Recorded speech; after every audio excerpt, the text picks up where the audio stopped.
Isang lalaki ang naglalagay ng mga bag ng hindi kilalang likido sa kanyang mga binti. Tinatakpan ito ng pantalon.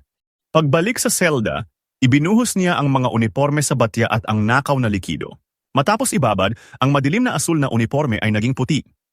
Sa gabi, nagtitipon ang escape team sa selda ni Michael sa oras ng pahinga. Ibinigay nila ang bleached na uniforme kay Sucre para sa pagtakas.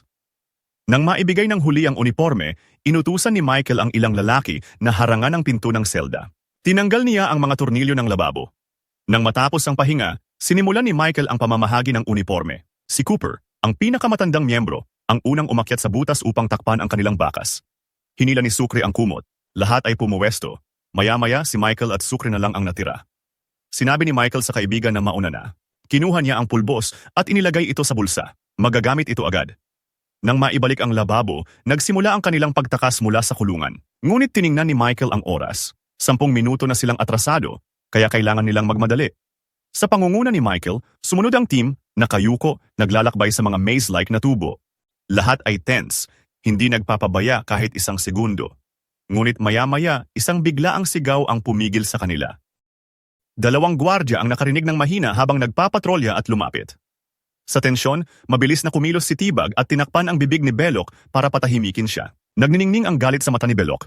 Ngunit wala siyang magawa habang pinapanood ang escape team na nakatakas. Dumating agad ang team sa ilalim ng psych ward.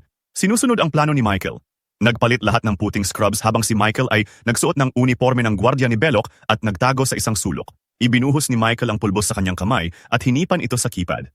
Dumikit ang pulbos sa mga pinakagamit na susi, kaya't nahulaan niya ang code. 3 beses lang siya nagkaroon ng pagkakataon. Matapos ang 2 pulang ilaw, tumaas ang stress ni Michael. Ang natitirang team ay nag-aantay na may kaba. Walang signal kay Michael kaya't hindi sila kumilos. Biglang umalingaw-ngaw ang alarma at nagpanik sila. Nabunyag na ba sila? Habang nag-iisip silang bumalik sa selda, dumating si Michael sa tamang oras at sinadyang patunugin ang alarma. Alarma lang ito ng sunog sa psych ward, hindi sa buong kulungan. Lumabas ang mga pasyente, ngunit nang walang sunog, pinabalik sila ng mga guwardiya sa selda. Sa sandaling iyon, may kamay na umabot mula sa ilalim ng takip ng manhole habang papasara na ang mga pinto ng selda. Si Michael, nakadamit bilang guwardiya, ang nanguna sa escape team na nagpapanggap ng mga pasyente ng psych.